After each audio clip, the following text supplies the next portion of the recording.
Budgeting apps, coupon clipping, never missing a bill. These all look responsible. Some of them are quietly keeping people poor. My name is Mike, and I spend way too much time noticing the gap between habits that look smart and habits that actually build wealth. Here are a few of the biggest offenders.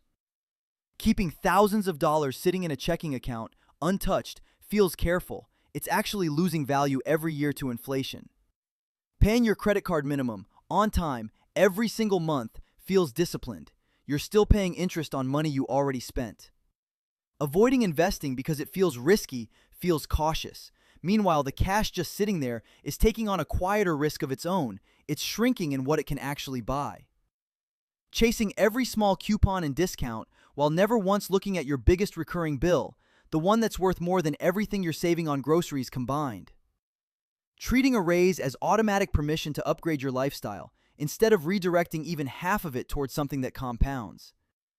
Here's what most people miss. None of these habits are lazy or careless. That's exactly why they're so easy to keep doing for years without noticing the cost. The habits that actually build wealth are usually less visible.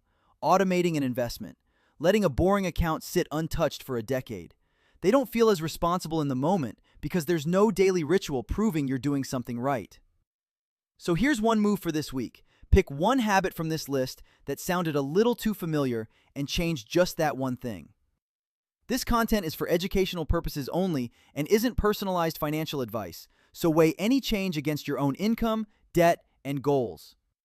If one of these hit closer to home than you expected, subscribe. There's a lot more of this coming.